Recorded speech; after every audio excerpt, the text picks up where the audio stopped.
Next property. To prove that 3 points are collinear, we show that the area of the triangle formed by these 3 points is 0. पता ही आप ये 11th में भी आपने पढ़ा है, if the area of triangle is 0 then the points are collinear. और अब आप area of triangle determinant के मेथड से कैलकुलेट कर सकते हैं. Next property. We cannot equate the corresponding element of equal determinants. Matrix के अंदर मैंने आपको डेफिनेशन बताई थी इक्वल मैट्रिक्स की. सपोज भी है 2x y1 it is equal to 2 3 4 1. तो हम दोनों को इक्वेट करके वैल्यू फाइंड करते थे x equals to 3 and y equals to 4. लेकिन टर्मिनेंट को इक्वल टर्मिनेंट को हम कंपेयर नहीं कर सकते बिकॉज इसकी तो इसका तो नंबर आएगा एवेल्युएट करके. It is 2y minus x equals to 3z minus 2, ना कि इनके करस्पॉन्डिंग एलिमेंट इक्वल है. तो ये ध्यान रखना. We can only compare matrices not determinants. Next is if A be a square matrix such that each element of a row or column of it A is expressed as the sum of 2 or more terms, then the determinant of A can be expressed as the sum of determinant of 2 or more terms. अब क्या मतलब है इस सब का? Suppose हमारे पास determinant दे रखा है a square 1 plus a cube, b square 1 plus b cube, c square 1 plus c cube. तो अब हम इसको लिख सकते हैं. पहले हमने first column as it is लिखा, second column as it is लिखा.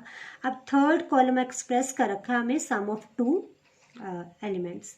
तो हमने पहले फर्स्ट एलिमेंट लिख दिया 1 1 1 plus first column as it is, second column as it is, third का जो प्लस वाला पार्ट था a cube b cube c cube. तो इस पूरे टर्मिनेंट को हम ऐसे 2 पार्ट में एक्सपेंड करके लिख सकते हैं. जरूरी नहीं है कि आपके पास थर्ड ही हो, फर्स्ट में भी हो सकता था ये a+2, तो फिर हम उसको सेपरेट कर लेते हैं. तो ये प्रॉपर्टीज़ थी हमारे पास टर्मिनेंट की जो आपने अच्छे से रिवाइज भी करनी है और लर्न भी करनी है. अब हमने आगे क्वेश्चन शुरू करते हैं.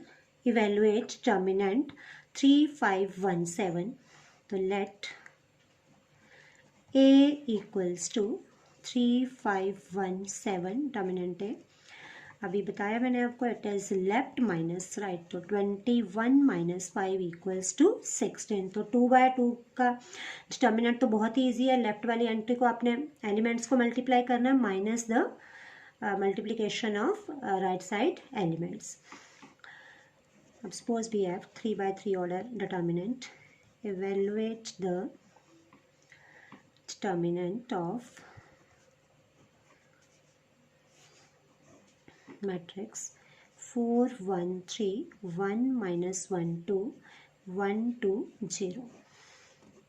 Let determinant A equals to 4 1 3 1 minus 1 2 1 2 0. अब आपको मैंने प्रॉपर्टी में बताया था we can expand the determinant by any of the row or any of the column. Value will always be same. तो here I am expanding by R1. R means रो 1 से हम expand कर रहे हैं. मैं पेज नहीं चेंज कर रही क्योंकि नेक्स्ट पेज पे फिर आपको समझ नहीं आएगा. सबसे पहले हमने 4 से लिया. जिस भी रो से आप एक्सपेंड करेंगे उसका एलिमेंट लिख दिया सबसे पहले 4, ब्रैकेट लगानी है.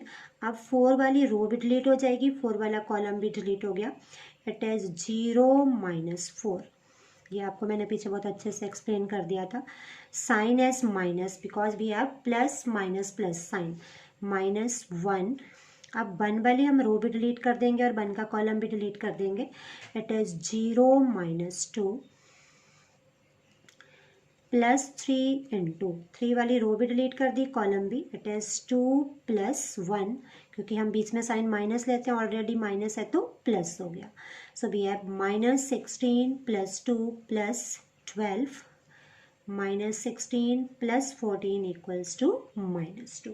तो ऐसे आपने इवेलुएट करना है डिटर्मिनेंट को ऑफ ऑर्डर 3. किसी भी ऑर्डर का हो सकता है 2/2 भी और 3/3 भी. 2/2 में तो डायरेक्टली कर लेंगे और 3/3 में आपने किसी भी रोज या कॉलम से एक्सपेंड कर देना. Now next question. evaluate determinant of 6 minus 2 3 4 1 0 3 1 1. So let determinant को आप डेल्टा भी लिख सकते हो और कोई ए या बी भी लेट कर सकते हो. 3 1 1. नाउ एक्सपेंडिंग बाय R1 6 लिखा सबसे पहले. अब हमने 6 वाली कॉलम को भी डिलीट कर दिया और 6 वाली रो को भी. तो हमारे पास आ गया 1 माइनस 0 मीन्स 1. नेक्स्ट साइन आता है माइनस का. Now because we have already -2 तो माइनस माइनस +2. तो -2 वाला कॉलम डिलीट कर दिया, -2 वाली रो भी डिलीट कर दी. We have 4 minus 0 means 4 +3. अब हमने 3 वाली रो भी डिलीट कर दी, कॉलम भी डिलीट कर दिया. 4 minus 3 is 1. So we have 6 plus 8 plus 3 equals to 17. तो हमारे पास डोमिनेंट मीन्स डेल्टा की वैल्यू आ गई 17. अब सपोज हम इसी को एक्सपेंड करते, एक्सपेंडिंग बाय C2. हम किसी से भी कर सकते हैं. अभी आपको मैंने बताया कि वैल्यू सेम आएगी, इसीलिए मैं आपको बता रही हूँ कि हम किसी और से करते हैं तो वैल्यू भी कितनी आएगी 17. अब C2 से कर रहे हैं. C2 का मतलब सबसे पहला एलिमेंट क्या आएगा A12. तो A12 का मतलब -1/3 मीन्स नेगेटिव. तो ये भी माइनस माइनस हमारे पास प्लस हो गया. अब -2 वाला कॉलम भी डिलीट कर दिया, रो भी. 4 minus 0 means 4. Next S, next element. अब यहाँ पे हमारे पास था माइनस, तो नेक्स्ट क्या आएगा +1. Centre column centre row, it is 6 minus 9 means -3 plus. अब हम एक्सपेंड कर रहे हैं 1 से, तो सॉरी -1 क्योंकि ये आ रहा है 3 2. 3 2 का मतलब पावर होगी ऑड, तो साइन आएगा नेगेटिव. तो हमने सेंटर कॉलम और लास्ट रो को डिलीट करा है, तो 0 minus 12 means -12. So we have 8 minus 3 plus 12 equals to 20 minus 3 17. तो आप किसी भी रो या कॉलम से कर सकते हैं, लेकिन बेटर रहता है कि आप R1 से ही करो क्योंकि वैल्यू तो सेम ही आनी है. तो फर्स्ट रो से ही एक्सपेंड कर लो. Next, write the value of M12, M23 and M33 of. अब हमें मैट्रिक्स दे रखा है 3 1 5 7 9 1 -5 4 2 और इसके हमने माइनर लिखने हैं. Minor 1 2. 1 2 means first row second column. तो फर्स्ट रो का सेकंड कॉलम का मतलब हो गया 1 का हम माइनर लिखेंगे. तो 1 वाली हमने कॉलम डिलीट कर दिया, 1 वाली रो भी डिलीट कर दी. We have 14 plus 5 it is 19. Then minor of 2 3 means minor of the element of second row and third column.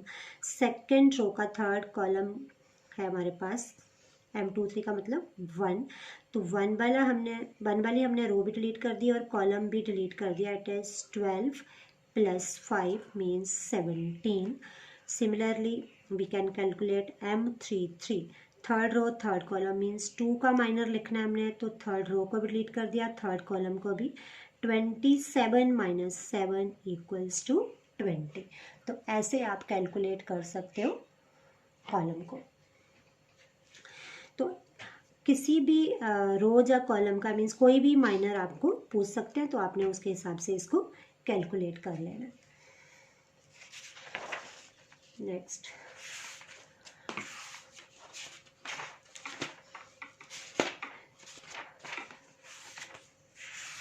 Find the area of triangle.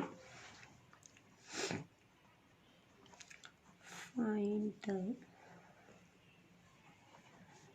area of triangle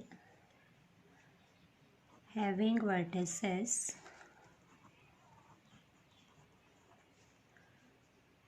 1, 6, 2 and 2, 5. Now the area of triangle having vertices 1, 6, 2 and 2, 5 is given by, अभी बताया था आपको मैंने, area of triangle